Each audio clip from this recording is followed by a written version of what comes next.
এটা আমার দেখা সবচেয়ে আরামদায়ক বন্য পরিবেশে টিকে থাকার ঘটনা। তারা একটি কুমির ধরেছিল। কুমিরের মাংস আগুনে পুড়িয়ে খেতে শুরু করলো, একেবারে বারবিকিউ স্বাধীনতা।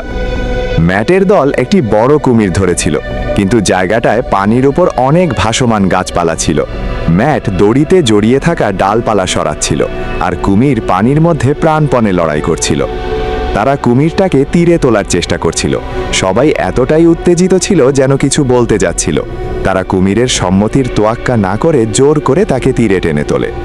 কুমিরের মাথা শক্ত করে বেঁধে ফেলা হয়, দড়ি দিয়ে মাথার দুই পাশ টেনে ধরা হয়। জীবনে এমন কিছু না দেখা কুমিরটি সামনে তিনজন মানুষকে দেখে একেবারে ভয় পেয়ে যায়। রায়ান হাতে বড় দা নিয়ে আক্রমণের জন্য প্রস্তুত ছিল, কারণ ভয় ছিল কুমির হঠাৎ ঘুরে কামড় দিতে পারে। রায়ান কুমিরের মাথায় এক কোপ দেয়। পুরো ঘটনাটা খুব দ্রুত ঘটে। ম্যাট কুমিরের মুখ শক্ত করে চেপে ধরে, যেন সে লাফিয়ে উঠে কামড়াতে না পারে। তারা কুমিরের মুখ বেঁধে ফেলে। পুরোপুরি মারা গেলে তারপর তাকে আশ্রয়ে নিয়ে যায়। আসলে একটি কুমির খুব ভারী না, কিন্তু সবাই কৃতিত্ব দেখানোর জন্য অভিনয় করে কষ্ট করছে, কারণ যত বেশি কষ্ট দেখাবে তত বেশি মাংস খাওয়ার অধিকার পাবে। এরপর কুমিরের মাংস কাটার কাজ শুরু হয়। গ্যারির দল আশ্রয় এখনো পুরোপুরি তৈরি হয়নি, কিন্তু তারা ইতিমধ্যে অনেক কিছু খেয়ে ফেলেছে। আকাশে কালো মেঘ জমতে শুরু করে। গ্যারি বৃষ্টি ঠেকানোর জন্য পাম গাছে পাতা আনতে যায়, কিন্তু প্রতিবার নদী পার হওয়া খুবই বিপজ্জনক। পাতা সংগ্রহ করার সময় সে একটি মৃত মাছ খুঁজে পায়। গ্যারি মনে করে এটি সাপের কামড়ে মারা গেছে। সে গন্ধ নিয়ে দেখে একদম টাটকা।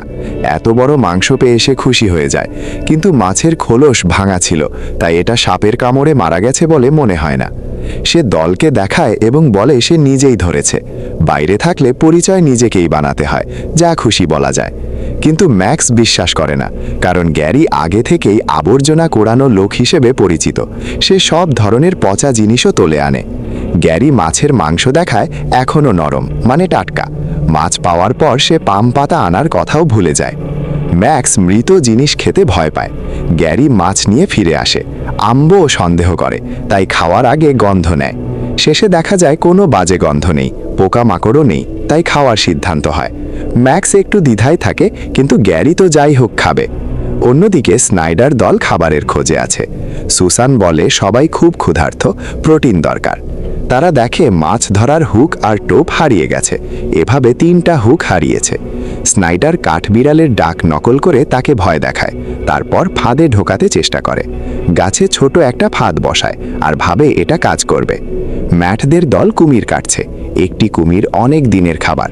কিছু মাংস শুকানোর জন্য, কিছু রান্না বা ধোঁয়ায় সংরক্ষণের জন্য, আর কিছু সরাসরি আগুনে পুড়িয়ে খাবার জন্য রাখা হয়। 9 দিন পর তারা অবশেষে ভালো খাবার পায়। ম্যাট মনে করে এই কুমির তাদের 60 দিন চলবে। জেফের দল একজন সদস্য হারিয়েছে।